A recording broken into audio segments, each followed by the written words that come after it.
let's go to today's topic. Welcome, everybody. I think in theory, this is class on 148. And let's finish up the bracha today, please, God, of Hasheeva Shofteinu Karishona. Restore our judges like in the good old days, right? Not like, but really like in the good old days, not like we often think of the good old days in Europe when we were persecuted in the shtetl. That's right. We always, we glorified the past often, which isn't true. Anyways, okay. So let's pick up on the theme and get into this comparison. It's almost a contradiction. We say like this: God, return our judges. We should have judges of integrity. We're going to pick up on that in a moment. That's where we ended last week. They should remove all pain and suffering. We said could be one is internal, like internal Jewish problems, and external. We all know we have internal problems and external problems. But the role of the judges is really more internal, to bring peace to among Jews. People are arguing and fighting, and you go to court and you settle the court. That's the role of the judges. And then we say, but you, God, you should rule over us levadcha. It's only you. We don't want any humans. We only want God. So it's almost contradictory, right? We say we want judges, but really we don't. We only want God to rule over us. Now we'll discuss maybe the difference between a shofet and a melech, a judge and a king. So I just want to really pick up on that theme. Really, I think this is an illusion. Maybe it's not such a contradiction because judges are compared to God. And let's take a look at some of the story. Who wants to tell me how we know the Torah refers to judges as God? And anybody know where I'm making that up from? I'm not making that up. That's why I can say it. Okay. Well, you said Elohim stands for judges. Talks about Elohim, and it's Right. also talking about judge. Everyone agrees. Correct. So that's not a. So let's take a quick look at the right. This is in Parshat Mishpatim, where the Torah tells us if two people this is like Bava Metzia. We're now going to learn Bava Metzia, which we'll learn in, when you learn Gemara, that you give somebody hamafkid etzuchavei or kesef. I remember I was in Camp Mosheva in the summer after grade 8, and we used to learn hamafkid every day. And I remember hamafkid etzuchavei ro behema kelim v'nignivu shavtu. You deposit upon your friend, your neighbor, vessels or an animal, and they get stolen or they get lost. Here this is. You give your friend money or vessels to watch, and it was stolen. So who's responsible? Anyway, so imlo say haganav, but they don't find the thief. You go to God. It doesn't mean God. It means the judges. Imlo shalach yadov. Maybe it's his fault. Maybe the person was watching it. Really, he used it. He expropriated it, or whatever the word is for, misappropriated it, and then he's got to pay, and etc. Varpesha, any mistake, criminal thing, shor chamor, and it doesn't, whether he borrows an ox or a donkey, a sheep, a piece of clothing. Kol aveda. This is classical rabbinic hermeneutics. This is what we call a klal uprat uklal, right? Kol davar, everything.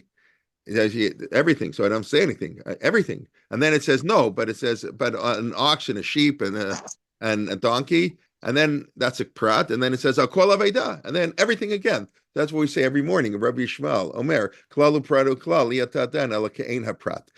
So it's not everything, because if it was everything, you wouldn't need to say anything more al dvar pesha. Now it's not only shor v'chamor, because then it's. I wouldn't say everything, but why to say it twice? So things that are similar. Okay, we're not learning Bava Metzia here, but just to put it on the table. Until God, the judges they put. So I think it's very powerful. That, of course, that the idea that the Torah refers to judges as God, and the word Elohim. I mean, the word Adonai in Vayera, when Avram Avinu sees the three travelers in the desert, he says, that's the question, is that Lashon Chol or Lashon Kodesh? He says, Adonai, is that referring to my master, or my master with a capital M. And that's the famous thing that you can interrupt God, that Haknasat Orchim is more important. Maybe it's just my master, but the idea that we use God's name for human beings is really a very powerful idea. It's the last Mishnah in Brachot. The last Mishnah in Brachot, by quoting Boaz, I didn't put it up because I'm just thinking of it now, just crossed my mind, that the last Mishnah in Brachot says they made a rule, the rabbis, that when you greet people, you say Yivarechecha Hashem. You say God's name. We greet people with God. So man is created in the image of God. So we use this idea of God. As a matter of fact, if I'll put in a 30-second plug, if anybody wants to listen to my podcast that I did now on Vayishlach. So when his name gets changed, right? Kisarita im Elohim ve'im anashim, because you fought, whatever it means. That's we discussed a little bit with man and with Elohim, with God. So when did Yaakov fight with God? So okay, so you have to listen. But I said it could be Elohim. There doesn't mean God. It could mean great people. Like here, they fought with Yitzchak, with Rivka, with Leah, Rachel. I mean, Yaakov Avinu, he struggled with everybody. He had a very difficult life. But be that as it may. So that's very interesting. Okay, so that's just a linguistic thing. But now let's get to sort of more substantial in terms of what's the role of a judge. So, what's greater, to give a Gemara shir, or to sit in a Beit Din and to deal with all the people who are fighting? Or you want to put it in American, North American terms, to be on the in the court of petty crime, whatever. You're like a judge in the Fourth Circuit. I don't know what they call it in the United States. The Fourth Circuit Court of District of Columbia, or wherever you are, New York State. And you deal with the traffic, all the low-life shoplifting, all the little petty things that go on in life, or to sit in a yeshiva and give a shir, like wow, lamdish, give bamatzi. Which is greater? So obviously everybody thinks which is greater.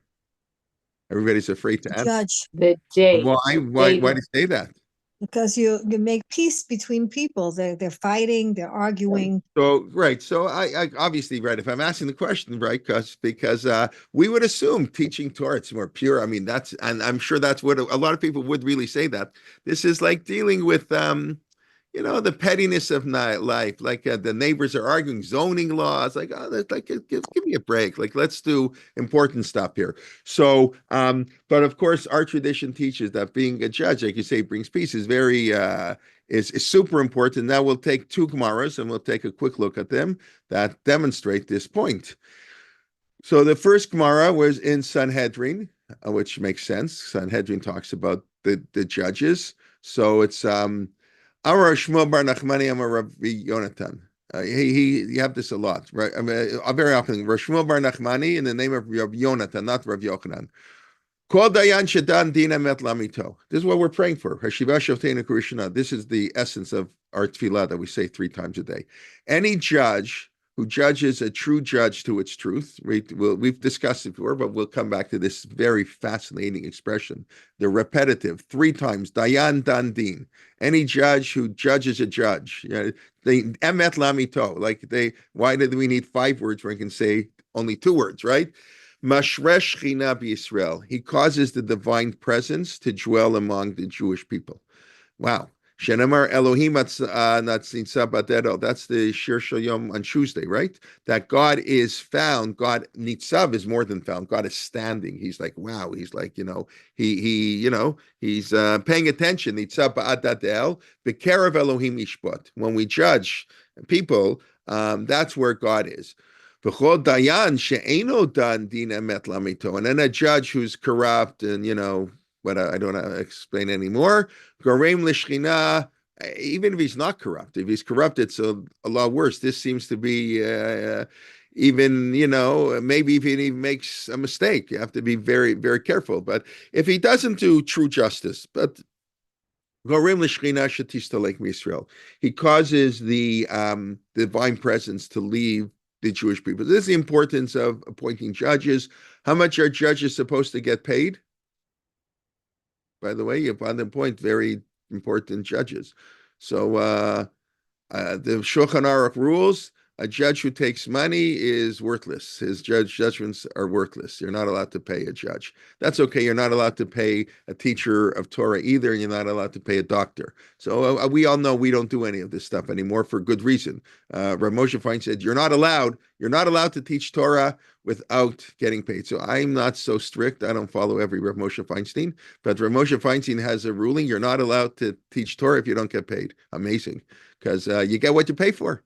You pay peanuts, you get monkeys. In today's world, with anything you value, you pay for. So you got to pay. So I don't know if Rav Moshe meant it like on every single shiur, but it's a fact. He was trying to defend when teachers were really, really, really underpaid. Now teachers, Baruch Hashem, in most, at least in the modern Orthodox world, it's not enough to actually live on because the cost of Jewish living is insane. But the salaries that teachers get today, Baruch Hashem, they're like, they're comparable to many other professions. Anyways, but that's what he writes. But it means, of course, what it means is, and this is true, is that a judge is not allowed to get paid by the litigants. In other words, you can't have a judge should get paid a salary, whether he judges 4 cases or 6 cases. It's the same issue here we have in Canada on doctors. Should you get paid per patient or should you get paid a salary? You get paid per patient, then you have an incentive not to spend so much time with patients, which is the way the system works in Ontario. It's, everybody,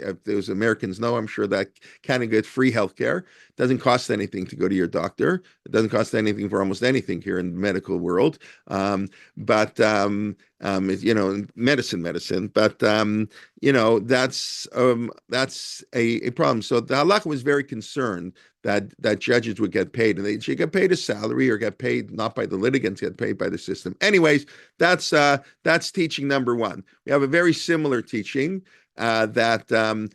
so whether you bring the divine presence. So the Gemara uses the same language with a different outcome. The Gemara here says, this is in Shabbat 10a, Kol dayan shedan dina met lamito. It's the same expression. Any judge who judges a judgment of true truth, afilu shachat, even one moment.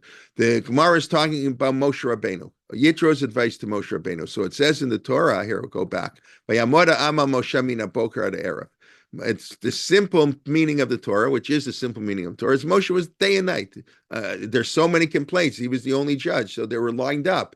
And Yitro said, you can't make people wait for justice. Justice delayed is justice denied. So yeah, this is crazy. You need assistance. But Moshe was doing all he could. He was there from morning till evening.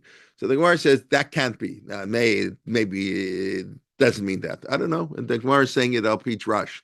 So it says, no, it just meant he was there a little bit. Moshe spent an hour a day or 1 hour. Afilu shachat. It's as if he becomes partners with God. The Gemara doesn't really finish the equation here. It's like if he's doing it all day, that seems to be. If he does 1 hour, that's like, wow, he's whatever, he's like all day. But the Gemara doesn't actually say that. The Gemara says if you judge for 1 hour, you become a partner with God in the creation of the world. How do we know that? It says, Vayamoda ama Moshe mina boker ad erev. In other words, why does it say from day to night? Because it says Vayhi erev, Vayhi boker. It's a very sort of funny, idea. The proof text of the Gemara is very interesting, right? The Gemara is saying that Vayhi erev, Vayhi boker yom echad. So we have that expression boker ad erev, even though it's the opposite, right? Because it's in the creation, it's erev and boker, and by Moshe it's boker and erev. Nonetheless, the Talmudic rabbis want to equate the two and say, boker and erev, that's creation. Sitting in judgment is your partners with God in creation. So that's really we get a little bit of a feel what we're praying for. Being a judge is really, really hard. It's the standards to be a judge. You're bringing God's presence to the world. You're God's partner in the world. So it's very important. That's why we have to, and it's very hard. It's very hard to find judges who are good, and even Moshe Rabbeinu couldn't, right? That's the famous idea. And it says, Anashim Chachamim, Yedoim, Nevonim, all the requirements. And then I should have put this up too. In Sefer Dvarim, Moshe doesn't repeat them all. So he couldn't find. You couldn't find, it's impossible to find somebody because one of the requirements of a judge is he's Sonei Betza.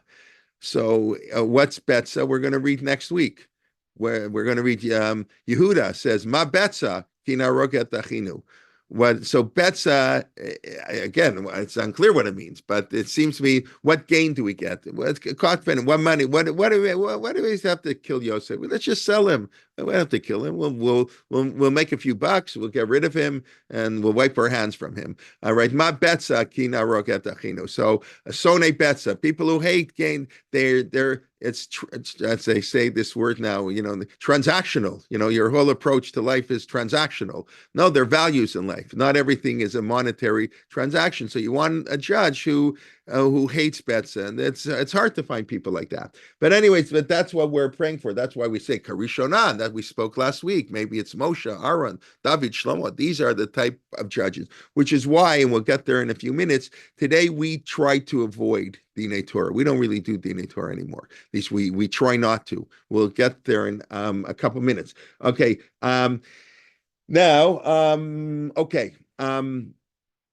Just let me go over. I'm sure in case people don't remember. I don't know what the rule is. How often, like how many weeks apart does a shir have to be that I can say an idea I said before? But I'll ask you. You'll tell me. What does it mean? Kol dayan. What's din emet lamito? You have to judge din truth to truth. Why does it say any judge who judges din emet? What's emet la'amito? Truth. Either it's true or it's not. We all know that. Sheker is wobbly, right? Shin kuf reish. It's next to each other, one leg. Sheker's wobbly. It changes all the time. Emet is emet. Emes is emet. What do you mean emet la'amito? Truth to truth. So anybody remember what we discussed? The comment of the Drisha or the Prisha, I forget which one. It's written by the same person. The Drisha and the Prisha are the commentaries of Rav Yoshua Falk. That's the early. There were two Rav Yoshua Falks in Jewish history. Famous Yoshua. One is the Pnei Yoshua, who lived in the 18th century, wrote a commentary on Talmud. He was involved, like any rabbi in the 18th century, involved in the Emden Eibschitz controversy. He wrote a commentary on the Gemara. Then there's the earlier Pnei Yoshua in the 16th century, who wrote a commentary on the Torah, two commentaries, known the Drisha and the Prisha. Lidrosh, to seek out, and Lifrosh, to explain. That's the commentary on the Torah. So when the Torah, in the beginning of Choshen Mishpat, the Torah was the forerunner of the Shulchan Aruch. Yaakov Bal Haturim lived in the 14th century. I mean, his father was born in 1270. So I guess he lived basically in the 14th century in Spain, the Torah, and then the Shulchan Aruch just copied his template and updated it. So when the Torah talks about in the beginning of Choshen Mishpat, the section of the Shulchan Aruch, the section of the Torah Shulchan Aruch that deals with the laws of judges, and he quotes this Gemara, Kol Dayan Shedan Din Emet Lamito. So the Prisha there explains, what does it mean Emet Lamito? Anybody remember now with that long introduction? I can take a guess. Yes. Something that can be true technically, but it also has to appear true to the common man. So you're on the right. That's an interesting explanation. Not exactly what it says, although I think that there is truth to that. That is true. What you're saying is very true in halachic psak. The Gemara says a rabbi is not supposed to say a davar tamua. Sometimes the halach is a, but the rabbi can't say it. Now this again, and it gets very, very, very difficult. It can be misused, of course. But basically the Gemara is saying there is public policy. It's true. There is public policy issues that aren't pure halacha, but what we call meta halachic issues that have to influence halacha. Because if the rabbi says something too crazy, the people are going to think he's nuts, or they're not going to listen, or they're going to misinterpret. So that's true. I don't know that this is exactly what he's saying for what the priest says is slightly different, but I think it's along the same lines. That Din Emet Lamito, as he puts it, and it's so it's reform. There was no reform movement, but it sounds like a reform rabbi. It's that the judgment has to be true lefiha makomu lefiha zman, according to the time and the place. That something can be true in theory, but not in practice. In other words, this is what I always say all the time. I teach, in chat, one of the classes I teach, contemporary halacha, grade 12. So I tell them, what's the definition of halacha? It's not so simple. To halacha means to walk, a way of life, whatever. But then I say halacha is an art and a science. It's not a pure science. It is a science. There's scientific rules, just like the rules of physics, the rules of halacha. You can't break. You walk out of a 10-story building, you're going to die because the rules can't say I don't agree with the rules of gravity. Like you can agree or disagree all you want. The rules of gravity are going to kill you. So too, the rules of halacha. What do you mean I don't agree with it? What do you mean that it's not how it works? I mean, yeah, it's. Of course, it's not practically the same, but conceptually the same. But halacha is much more. It's an art, and I always say that the halacha is really the intersection of an unchanging Torah and an ever-changing reality. The halacha is for real life, how we walk, how we live our life. So, since reality changes all the time, the halacha changes all the time. That's why we need poskim in every generation. That's why the Torah always says "Ela shofet, Hasheeva Shofteinu." Asher Yebayamim Haim, who's in those days. What do we do? Why don't I go to the 18th century? No. We don't ask for Moshe Feinstein anymore. It's good as a basis, but we have to ask the rabbis of today. Maybe the situation is different. The application of the never changing Torah is very different. So that's what basically the Drisha is saying. Lefi hamakom lefi hazman. The halakha has to be applied to the reality. So there can be a principle of the Torah that's great. But you know what? It doesn't apply here. And take any issue today we're facing, all the women's issues for sure. This is all the time. The rules of war. I'm sorry? The rules for the soldiers in war. Right. What do you mean by that? That the rabbis are dealing with. What do the soldiers do in war? So right. So that you already have in the Gemara, different halachot that apply. But that's like a shat hatchak. That's a general principle that when there's a time of need, you're allowed to be lenient in halakha. Like they don't have to do, the Gemara says a soldier doesn't have to do netilat yadayim. Okay, so whether that applies today, you can are our soldiers the same soldiers? Are the armies are different? Whatever, right? So, but that's what he says. Din emet lamito. Something can be absolutely true, and but can be totally false, can be totally misapplied. So, and which means, of course, a judge, as I once heard, I didn't hear this directly. Somebody once told me that he was learning he's learning with Rav Yaakov Kamenetzi's grandson.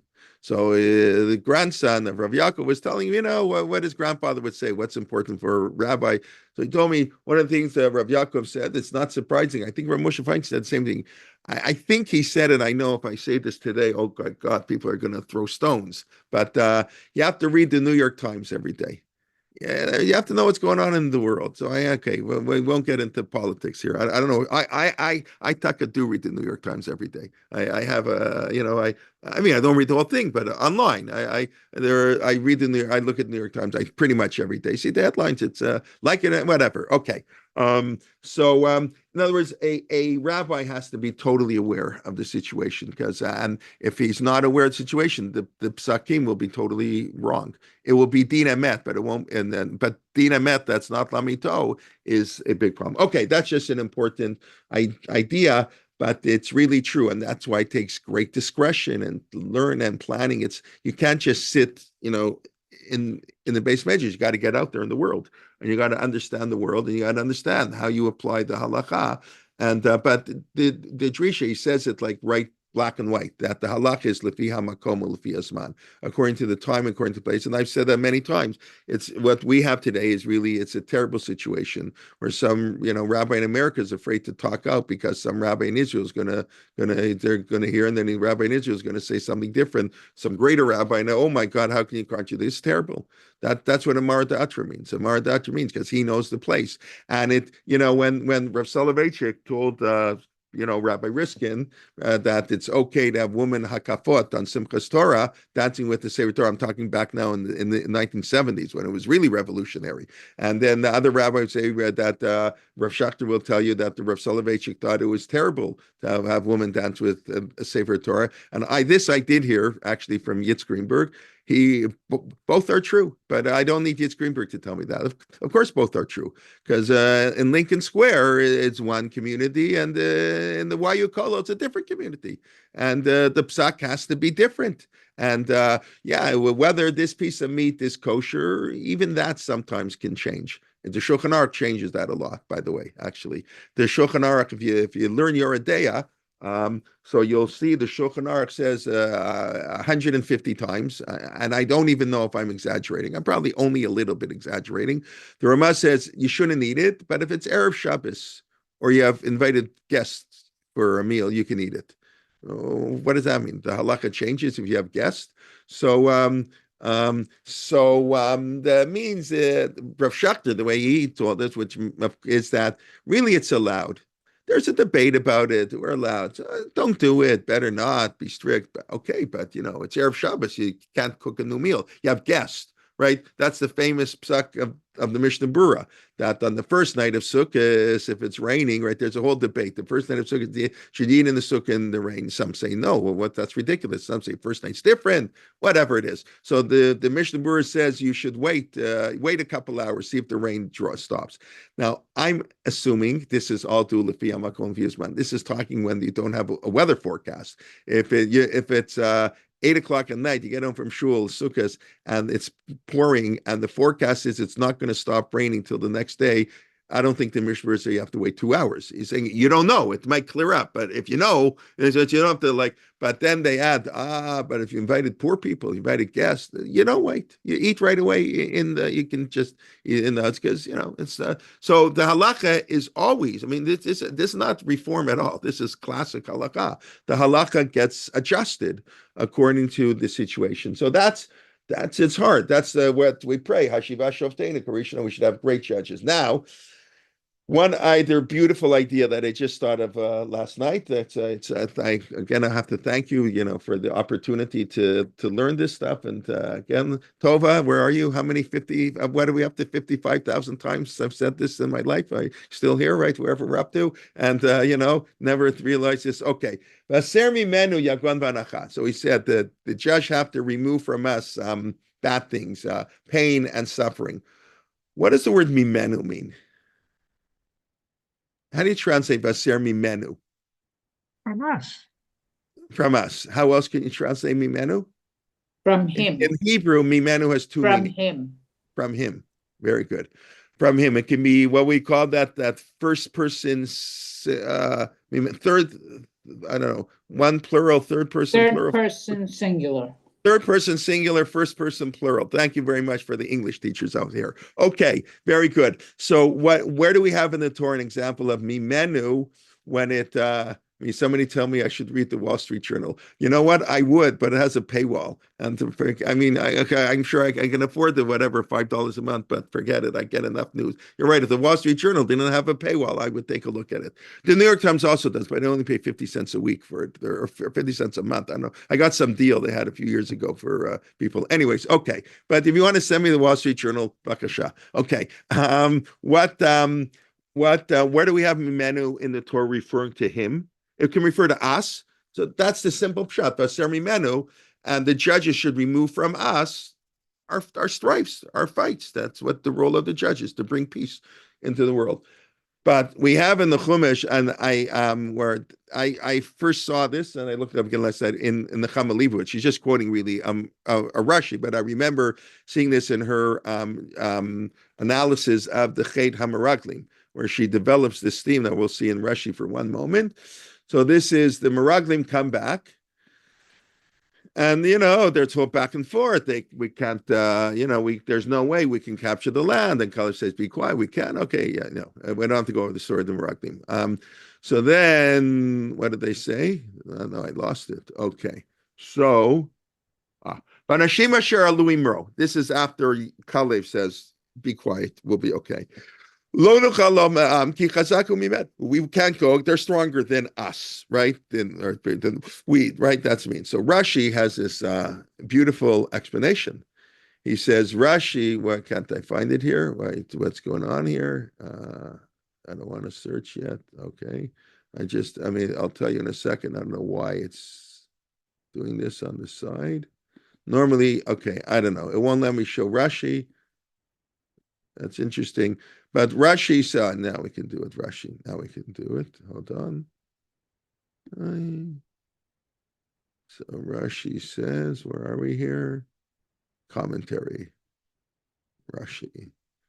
Rashi says, Ki chazaku mimenu, ki v'yachol klape mala amru. They were talking about God. The Chenim Raglim is really a sin of idolatry, if you want to take it to an extreme, right? They were talking, they're stronger than he. The Meraglim said, not they're stronger than us, we can't conquer them. They said they're stronger than us. Here's it in English. They said if this were all possible, if one were permitted, okay, for reference to omnipresent, English explains it more than he. The other blasphemy, right? That's what the Gemara is saying. So ki chazaku mimenu, that mimenu means from him. So I think we can explain in this bracha, Vaser mimenu yakon v'anacha is a reference, not, of course, the plain reference is to us, to the Jewish people. Judges should remove our suffering, but it means remove the suffering of God. I think it's such a powerful way to look at it. Vaser mimenu, from him. A judge can remove the suffering of God, because when we don't have good judges, God suffers. We know God's imo anochi b'tzara, God suffers with the Jewish people. And if we go back to that first Gemara that I quoted, so remember what the Gemara says. It says, any judge who judges a true judge brings the divine presence. But if he doesn't, he causes the divine presence to go away. That's yagon vanacha. That's causing pain and suffering to God. Vaser mimenu. So, and this is, of course, the whole idea. That's what we're explaining. The judge is known as Elohim, and the judge is compared to God, and he says partner with God in creation. So, not only are you the judge removing a pain from man, but a judge removes the pain from God, because man from man and man from God go together. I just thought that's a very powerful way to understand this. Now, okay. I took a look last night at this little book, which, he's always very, very funny. I'm not very funny. It's not the right word. Are we innovative? This is the Baruch Shemar. Anybody have this book at home? Yes, Baruch Halevi Epstein. He's great. Baruch Halevi Epstein, the Torah Tmima, one of the colorful characters of Jewish history of the 20th century. Some rabbis are, from Moshe Feinstein, you wouldn't call him like colorful, and he was like, normal. Baruch Halevi Epstein, whoa, he had a very colorful personality. So he has all kinds of fascinating things. And he himself, he worked in a bank. He was a banker. He wrote a diary, for volume. He writes all kinds of funny stuff, like not what typical rabbis do, like Rav Yaakov Emden. There are these rabbis who are just like out there, great gedolim, good gedolei Torah, but like, a little bit different. All the Gedolim are different, each in their own way. So he quotes, he has this in a number of places. This is a favorite thing of his, that much of our liturgy was censored. So the most famous one that this isn't censored. This is a printer's mistake, right? He has often their printer mistakes. The most famous printing mistake that I think of famous. It means most famous means I know it the best, right? There's a famous Rashi. Rashi means I know the Rashi. It's funny. I don't want to mention now because I don't want to get the person in trouble. I was talking to somebody this week, and I mentioned an article of Jacob Katz, the great historian, and the person looked at me. He never heard of Jacob Katz. I said, "You ever heard of Jacob Katz?" Like, he said, "No, I'm sorry." So I actually sent him an email who he was. I sent him the article I was referring to. He thanked me very much. He said he's going to read it over Shabbos. So I mentioned this to another friend of mine who teaches for Torah Moshe, and I said to him, I was talking to X, and this person never heard of Jacob Katz. I was like, I was like, wow, how could he not heard Jacob Katz? So he said, you know what it's like when they say it's famous Rashi. The 5,000 people in the world who heard of Jacob Katz think the whole world have heard of Jacob. Most Jews have not heard of Jacob Katz. I don't want to ask here now who heard of Jacob Katz. Jacob Katz is a very famous historian, social historian, wrote a very important, out of the ghetto, exclusiveness, intolerance, the Shabbos Goy. He learned in yeshivas in Hungary. He learned in he was born in 1904, I believe. He learned in the Chatam Sofer's yeshiva in Pressburg. He was a great Talmud Chacham, came to Israel, a professor at Hebrew U. They left and really wrote, he analyzed halacha. He analyzed history through halacha. He was like a social historian, but he used Shaila V'Tshuva, fast, tremendous Talmud Chacham. And he wrote a lot of very important books, and he was the teacher of a whole row of like the next generation of historians. He was all the teachers, including Chaim Soloveitchik, the Rav's son, was very close with him. But anyway, so famous. Okay, enough of that. So the most famous Torah Tmima on a printing mistake is Mekadesh Yisrael v'Yazamanim, right? That God sanctifies the time and the Jewish people and the times. We say that on Pesach, on Shavuot, and Sukkot. So the term means said, whoa. On Rosh Hashanah, we say, Melech HaKol Haaretz Mekadesh Yisrael v'Yom HaZikaron. And then on Yom Kippur, we say, Melech Mocha V'Solech Lavanoteinu Lavanot Amo Beit Yisrael L'Mochel. You know, we say a specific bracha for Rosh Hashanah, specific Yom Kippur. So why don't we say Mekadesh Yisrael v'Chag HaMatzot, Mekadesh Yisrael v'Chag HaShavuot, Mekadesh Yisrael v'Chag HaSukkot? So the Torah Mima says that's a printing mistake. Because in the machzor, everybody has their own machzor for Rosh Hashanah Yom Kippur. We don't use now Art Scroll and Karm, Baruch Hashem. They like to cut down trees, so Baruch Hashem. Today you can get 1,500 pages both of Art Scroll and of Koran on Pesach, and 4,000 pages. There's their machzor on Sukkot, and they're really over 1,000 pages. I don't know. When I grew up, the same Birnbaum Siddur had Pesach, Shavuot, Sukkot, Shabbos, all in one, and 500 pages. Today you need 1,200 pages just for Sukkot, because whatever. It is what it is. Much of it is very good, but it's interesting. So, but they used to use the same machzor. They weren't as wealthy as we are, that they could just print books like whatever you felt like it. So the printer, what's he going to put in? Chag HaMatzah, Chag HaPesach. So he put in Zmanim. And you were to fill in the blank. That was a generic word. And on Pesach, you were supposed to say Chag HaMatzot. On Shavuot, you say Chag HaShavuot. On Sukkot, you say Chag HaSukkot. But the generic term is Chazmanim. So Rav Soloveitchik gave a whole shir why the Turkmen was wrong. Gave a whole shir why that's wrong. It's not a printing mistake. It should be, because the Kedusha of Yontif is the same. The Kedusha of Rosh Hashanah and Yom Kippur is different. Anyways, that's fine. That's just an aside. The Torah Mima here has a fascinating comment. I was like, wow. He said, Yagon Vanacha is censored. He saw in some manuscript or something. He quoted. I'm not so famous. He quoted some book I never heard of. I'm sorry that he saw that the original version said Baser Mimenu Malchut Yavan Veromi. Wow. Remove from us the kingdom of Greece. We're coming up to Hanukkah, and Rome. That's removed from us. They are, and he said the censors obviously they didn't go for that. That we're gonna, we're living on the Rome. You're not allowed to. We know the Shema Yisrael putting in kedusha because they wouldn't let us say it earlier. We do know that many things were done by the Roman censors and stuff. So they had to change it. So they put Yagon Vanacha, the pain and suffering. That's Greece and Rome. That's what he writes. So I thought that was wow. And then he says, you know what?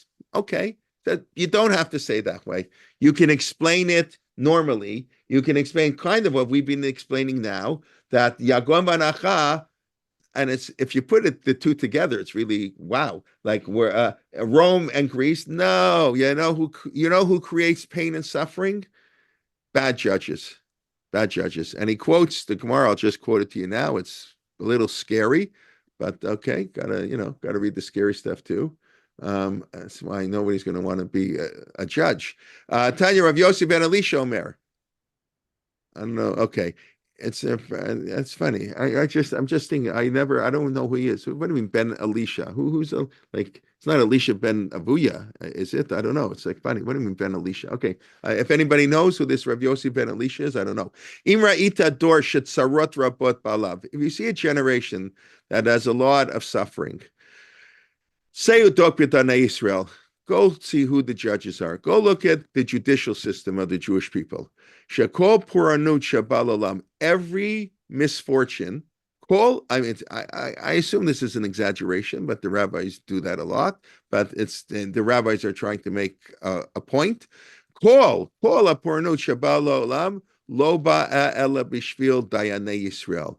In the English, any calamity that comes to the world comes due to the judges of Israel.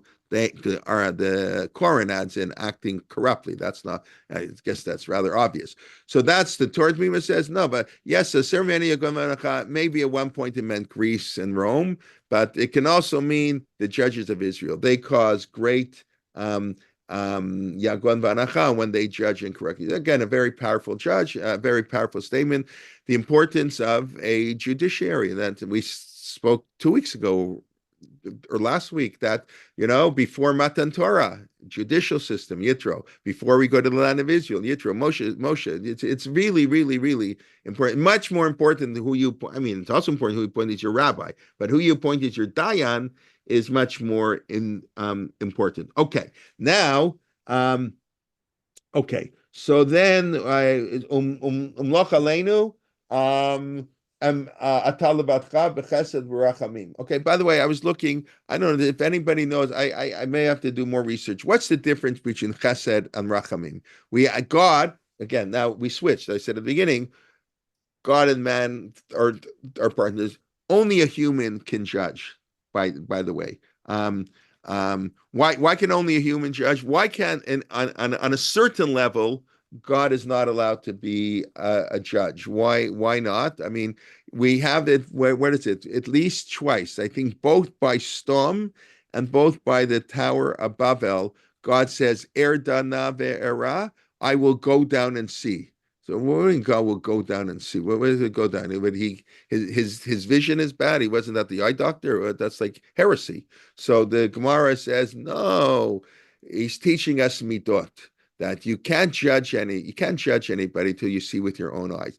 By the way, this is a huge problem. I was talking to somebody recently, and they said something that, again, I don't want to mention the person's name. The person I was talking to, I can mention his name because no one here had heard of him. But the person he was referring to a big Rabbi in Israel, said something about him, and he had, it had to do with whether somebody could eat in his house and eating his house. And this Rav told this other person that he'd eat at this person's house. And this person told me that this Rav never met him. So I found that a little bit strange. Okay, on the one hand, listen, I don't know, I don't want to get into the whole thing, but on the one hand, yeah, rely on other people. But if you have a concern about something, you can't rely on other people. You have to go yourself, and that's what God teaches us. Eredana, I'm going to go and see myself. I don't want to rely on hearsay. And by the way, that's the halacha. We know, say a judge has to know 70 languages, so that's of course impossible. What it probably means is the Sanhedrin as a unit, as a collective, how to know all languages, because you're not allowed to hear testimony in translation. Because obviously we know every translation's a commentary. The judge has to hear it with their own ears, not through a translator. They're very strict. I believe a blind judge is not allowed to. It's not discriminatory against the blind, God forbid. But you have to see. Everybody knows. You can't put your talus over your head when you got to look at the people. Make eye contact when you speak. And that, I didn't go into all the halakas about, if they said hello to a judge, he would disqualify himself from a case because you're bribed. It's impossible not to be bribed by people. So you have to be so concerned that everybody comes in together. It's not your friend, it's not somebody because even if they pay you money to judge fairly, you won't judge fairly. It's impossible. Human nature, we're all biased. To be a human being means to be biased. So we can never get rid of 100% of our biases. Maybe we can get rid of 80% of our biases. So anyway, but only a human being can judge in a sense. God has no right to judge. Of course, on the global scale, at 120, God judges. But there is this idea that God is our king, but our judges have to be are human beings. Now, there's also another huge difference, and that's what God is b'chesed rachamim. So I said I don't know the exact difference. So some say rachamim is more merciful. Chesed is like kindness, like you are nice to me. I think you are nice to me. I should be nice to you, or you're deserving of kindness. Every Jew, every human being. We have to treat every human like Avram. He treated every human being with kindness, with nice, be friendly. That you have to do. Rachamim is Rachamim is a mother to a child. That's Rechem. Rachamim comes from the same word as Rechem, a womb. So Rachamim is the concern and the love of a mother towards a child. So it's a much more... One seems more, Rachamim seems more of an emotion, and Chesed seems something that will result in an action like milut chasadim. Yeah, that's very good. Yeah, that sounds a lot. Makes sense. Chesed, then, an action. I give them a meal. I give them charity. Rachamim is emotional concern, compassion on the person. Okay, and but then I right. wanted to bring up something. It's a little tangential. I don't know if you read in the New York Times this past week. Okay, you're going to test me now. It was an obituary from, I always read them, from Shalom Nagar. He was a guard for Eichmann. Oh yes, yeah, I didn't see it in the New York Times, but it was in Toronto. I did read about it. He didn't want to kill Reichman. He was Right. they forced to, and it greatly impacted on him. So this was an amazing obituary.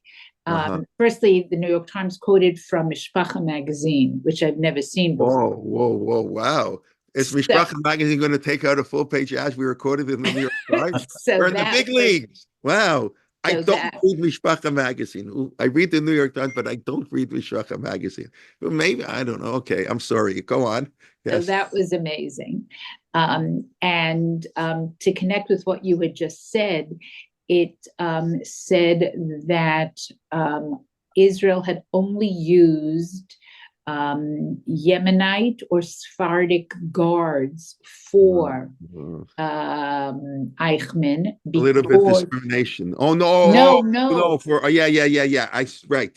Because they weren't impacted by the Holocaust. Exactly. So that there would be no personal vendetta or anything. So we'll get there, please God, next week when we're going to talk about Vilim al-Shinim. We're going to start with why Shmuel HaKatan had to be the one who composed Vilim al-Shinim. It's this same beautiful idea. Same vein. Yes. Okay. We'll talk about that next week. Thank you. And how it affected him for his entire life. Right. Right. And haunted him. And right. then the last paragraph in there was absolutely amazing. It said that he felt that he kept the mitzvah of Zachor va'al tishkach et Amalek. He remembered him, and he remembered it, and he wiped out Amalek. And to read that in the New York Times was that he kept the mitzvah of Zachor va'al tishkach et Amalek was unbelievable. Yeah. Okay, you can say I'll take a look. What date is? I didn't see it. I usually look at the front page articles. I don't read everything, but yeah, I do look at the Times of data, and often we have in the Globe and Mail they have Lives Lived every day, and sometimes it's reprinted from the New York Times. They do famous every day. They do some. They're not all famous, but they're all people who made major contributions to the world. Actually, I like reading it every day, and just people who died who. In all fields. You learn tremendous amount. Every day. Yeah. That's unfortunately you have to wait till you die, till they write about this. But no, what can you do? Okay. I think it was from Shabbos, but if you look up Eichmann, okay. It'll come up. Yeah, but I did see he died. Yes. Okay. So let me just discuss one thing about Chesed and Rachamim that's very important. So whether Chesed is action, Rachamim is emotion, fine. They're related, obviously. Only God can judge b'Chesed u'Rachamim. A judge is not allowed to do Chesed or Rachamim. That's court is emet la'amito. Chesed and Rachamim are not emet la'amito. They're really you deserve X, but we're very nice, so we'll give you X minus. So that's very nice. God can do that. A judge is not allowed to do that. And that gets to what Rav Soloveitchik points out. I want to do Gemara. In other words, one of the reasons we pray for divine kingship after we just prayed for human judgeship is because it's impossible. We saw how high the standards are. A human being is a human being. It's impossible for a human being to be 100% correct. It's also, we're going to see, it's also impossible in a dispute that one side is 100% correct and one side is 100% wrong. That's never the case. You can be 60% right, but you'll win 100% of the case because, that's just the way it works. So life, it's never pure justice. That's the idea that Elamunah ve'navel tzaddik v'sharhu. only God can conduct pure justice. A human being can never do pure justice. It's impossible. The greatest tzaddik in the world. It's not their fault. It's so and they're also not allowed to have any mercy in a court of law. We all know that the famous teaching of Chazal, lo takir panim b'mishpat, kakadon kakadol yishmun, big and small. And if there's a billionaire with a guy on welfare and they're arguing about $100, and the billionaire is right, it's forbidden. It's a Torah prohibition. It's like eating pork, to rule in favor of the guy. I mean, it's not like it, but like ruling in favor of the guy who's poor, who's, and because you tell the rich guy, really, you're right, but, it's not nice at $100. That's absolutely forbidden. A courtroom, you talk lashon hara, you embarrass people. In other words, a courtroom, you have to be 100% honest, and that's the way it is. So only God can act b'chesed u'v'rachamim. That's why we have to say, the shofet has to be dina met lamito, and that's often very hard to remove all the age, because there's, somebody's going to lose. Usually in a court case, somebody lose, so they're going to be upset. But this, so I want to show you there. I said at the beginning that we try to avoid Dinei Torah. We try to not do Dinei Torah today. What does that mean? We try to convince it. It's what we call arbitration, really. What's arbitration? Don't clog up the court system. We don't follow the exact rules of the, whatever the code is they're using. I don't know exactly how the arbitrators decide in civil law, but in Jewish law, you can go to arbitration. That's what we call a pshara. In modern Hebrew, what's pshara? Poshrim is, lukewarm water. It's neither hot, neither cold. Nobody's really happy, but everybody, compromise. No one wins, but everybody wins. No one gets exactly what they want. So now, if somebody insists on a Dinei Torah, they have the right to insist on a Din Torah, and then the rules are stricter, are different. And I'm sure I say, according to the technical rules of the Torah, it should be X, but whatever. Like it's no, we are not going to judge like that. We're gonna do things even though it's really against what it says in the Shulchan Aruch, because this is how we feel. And it's true that maybe that's part of Emet Lamito, but even if not, there's a limit to Emet Lamito, but you have to do sure. So just it's getting late. Maybe I won't go to the source, but I do want to show you next week. I guess we'll start. We'll hopefully quickly, please God, we'll just discuss the debate in the Gemara about this topic. Actually, it's a very good idea to discuss it next week, because the Gemara discusses it in the context of the sale of Yosef. And interestingly enough, it's right next to each other, because the Gemara talks about, was Yehuda a good guy or a bad guy, right? Reuven tried to save Yosef, and Yehuda also said, let's not kill him. But as you probably know, and I alluded to before with the word ma'betza, which Yehuda said at the beginning, Yehuda, that's a transaction, we can make money. The Talmud is critical of Yehuda. Reading the Chumash, you're not necessarily critical of Yehuda. Maybe Yehuda had a more positive approach, and maybe he was the one who saved his life, but that's not how the rabbis interpret it. We'll see, please God, next week. In that context, the Gemara then talks about, it's not mamash in that context, but next to each other, using the same phraseology about how close judges should hew to what it says. Obviously, this is anachronistic, but to what it says in the Shulchan Aruch, and how much leeway should a judge have just to what they think fair, which of course means you don't need a great Torah scholar. And many of the Batei Dinim, my understanding is, like on the RCA Beit Din, which is, to my knowledge, by far and away the best Beit Din in North America, the most professional run. So if you have a real estate case, they'll have a real estate developer as one of the Dayanim. You have a case, I don't know, in family support. So they'll always have someone who works in the field. Now, these people didn't get Yadin Smicha, I'm assuming. I assume they're a little knowledgeable, they'll get people, but that's okay. When you're dealing with the Pshar, you don't have to know every shach in the Shulchan Aruch to know what's going on. But anyways, okay. It's getting late, so let's just quickly review what we learned. Then I'll take any questions. We talked about judges are compared to God, basically. That's why the Torah, which was a great privilege, but a great responsibility. And that's why the Torah uses the term Et Elohim Yavot Varshneim. The Torah refers to judges as Elohim. And we saw two Gemaras, whoever's done Din Emet La'amito, Dayan Din Emet La'amito, the repetitive word. You bring the divine presence into the world, you become partners with God, and God forbid if you don't, you drive away the divine presence. And that's why the judges not only bring peace and can cause great misery to human beings, but Sermimenu, it could also be to God himself. We can create great misery.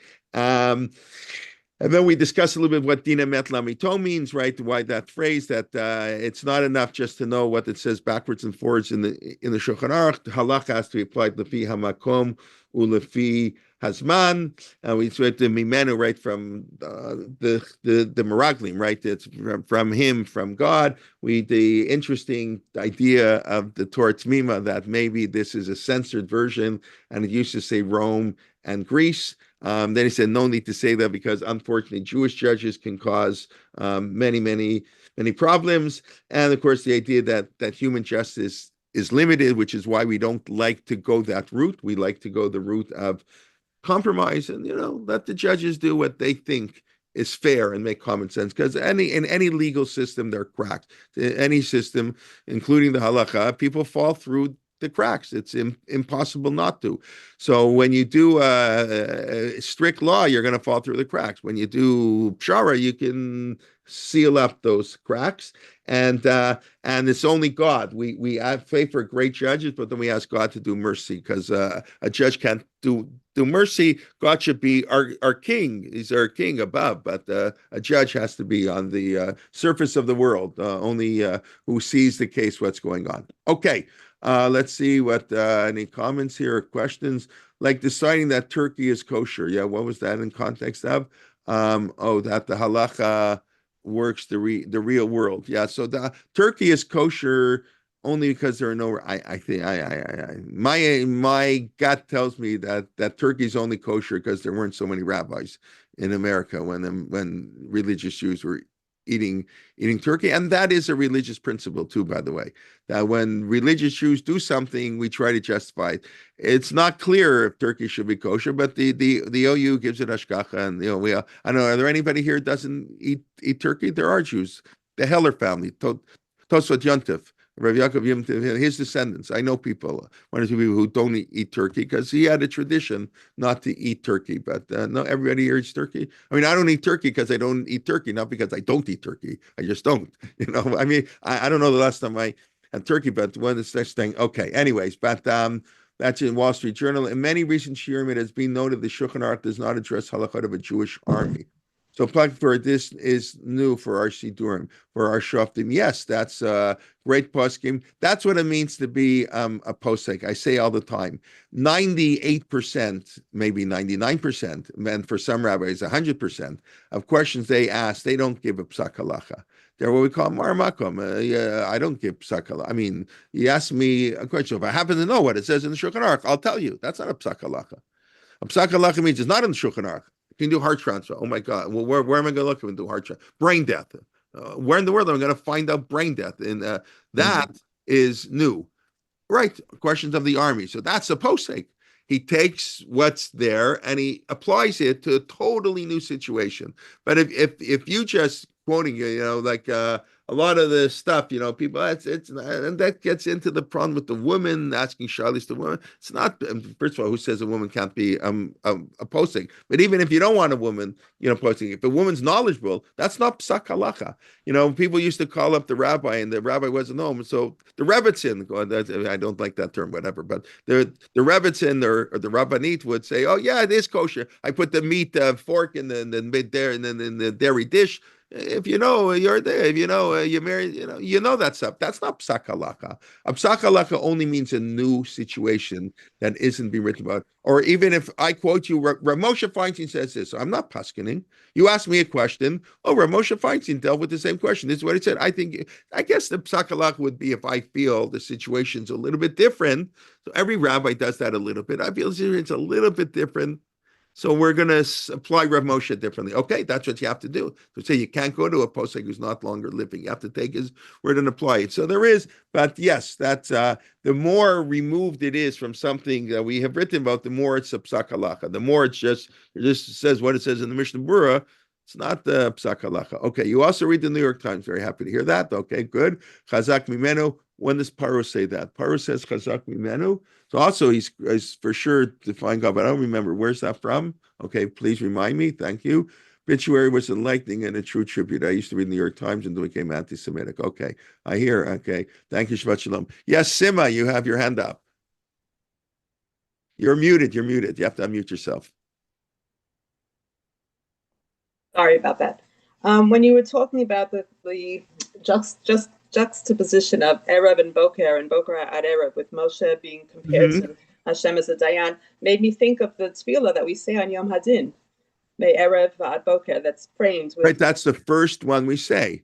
Right, May Erev Yale Zichronenu right. Mi Erev is Zichronenu Mi Boker ad Erev. Right. Right. Day and night. We're talking to Hashem as the Dayan, as on Yom Hadin.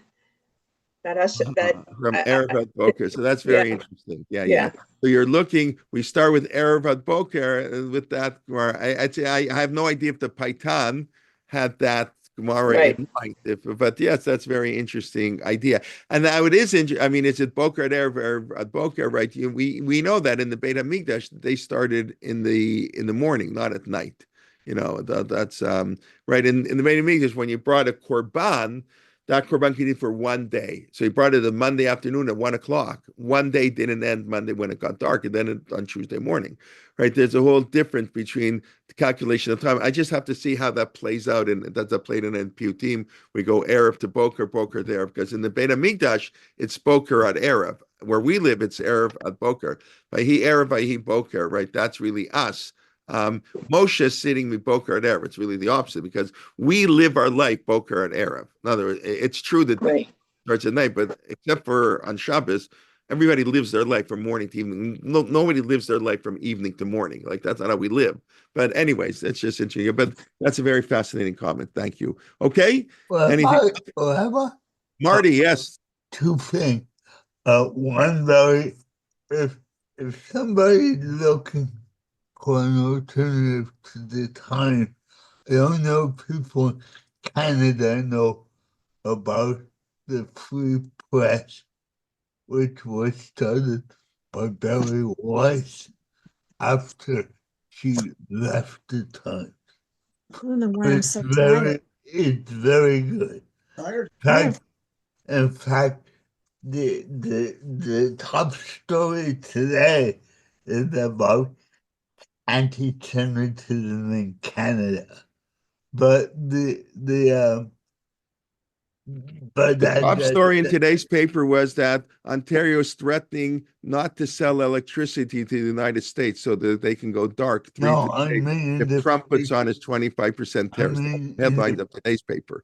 In the free press. I was interested, But anyway, but the other when I asked a question about 3 weeks ago about kibbutz shana, I was thinking about an issue that you really didn't bring up, and I was thinking the only concern is the general of halakha that the older the citizen is, the more authority. The older the what is has more authority? The older an opinion. No, so actually, so that's very interesting. We have sort of, I don't want to say contradictory. Halacha kibatrai. That's the halacha always follows the later day authorities. It is incorrect. That's a misconception people have. We give more respect. We assume we know Rashi and the Rambam, are greater than our rabbis of today. But it doesn't matter, because first we assume the rabbis of today see their accessing all the information, and they're like at the model they use, which comes from non-Jewish like source, like a midget on the shoulders of a giant. We might be midgets, but we can still know more than the giants because we have what they have, and then we can build on what they have. So there is a principle. That's why the halacha always goes like the later day authority. Halacha. I mean, there Yisrael Tashma has a whole article what exactly that means. Halacha kibatrai, but the halacha follows later day, and that's what Torah says. Ela shofet asher yeh b'yamim hahem. For Moshe Feinstein, we've said many times, writes in his introduction, I'm going to disagree with the rabbis before me. They're greater than I am. I'm not saying I'm greater than they are. It doesn't matter. That's not how the halacha works differently. So people have a hard time understanding that. So what do you mean you disagree with what it says in the Mishnah Berurah? Now, Rav Soloveitchik said, we know, people who really know halacha know that you can disagree with what it says in the Shulchan Aruch too. And the Mishnah Berurah disagrees with the Shulchan Aruch all the time.